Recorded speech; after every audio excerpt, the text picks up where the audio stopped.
Anthony Weiner, who could be running against you for mayor next year, has suggested getting rid of all earmarks, member items, whatever you want to call them. What do you think of that?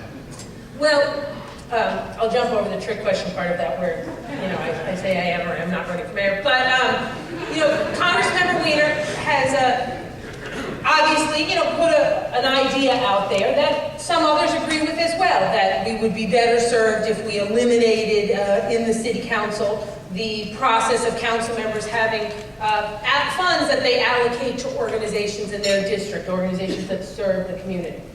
Now, obviously, problems have been uncovered in how those monies were given out historically.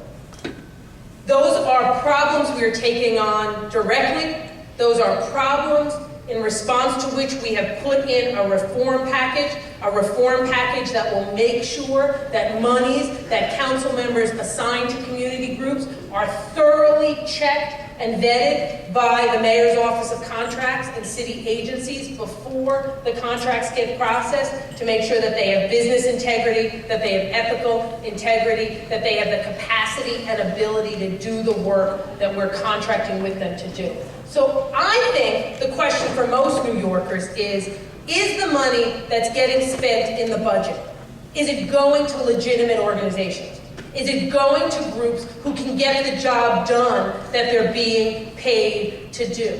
Those are the important questions. Those are the questions I think that our reform plan will answer and give a level of assurance that the money is going to legitimate groups who can get the job done. And I think that's why it is more appropriate to continue the practice of allowing elected officials to fund organizations in their district, but making sure that money is only distributed after an independent entity like the Mayor's Office of Contracts approves the credibility of the organizations that the funding is directed to.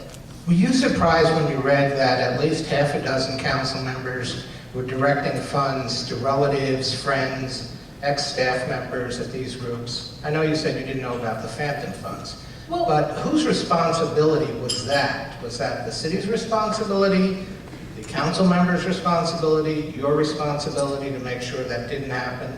Well, let me be clear on a couple of different things that you just said, David. The Conflict of Interest Board and their rules in the city of New York do not prohibit council members from giving money to organizations where they have family who works, or where their staff has family who works, or where former family works. The Conflict of Interest Board affirmatively says that council members can make those allocations as long as they disclose that publicly, and as long as the funds they're giving do not go to the salaries of their family members. Now, the most important point there, in my opinion, is the issue of disclosure. Now, historically, when council members funded organizations where their families worked, they would just announce that on the record at a council meeting, which meant if you as a reporter wanted to find that out, you'd have to go through reams of transcripts.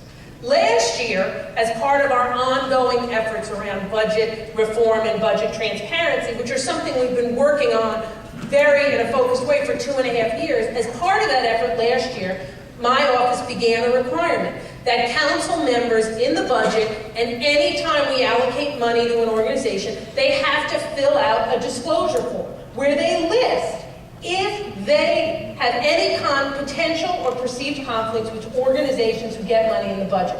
So all of those council members who gave money to organizations where their family works, they should have listed that on their disclosure form. So that was all right there, and that information was then given to the Conflict of Interest Board. So I wasn't surprised from the sense that we took steps forward to make sure it could be as clear as possible. And this year in the budget, those forms will be listed on a searchable database so you all can check. Now, some have raised the question, is that appropriate?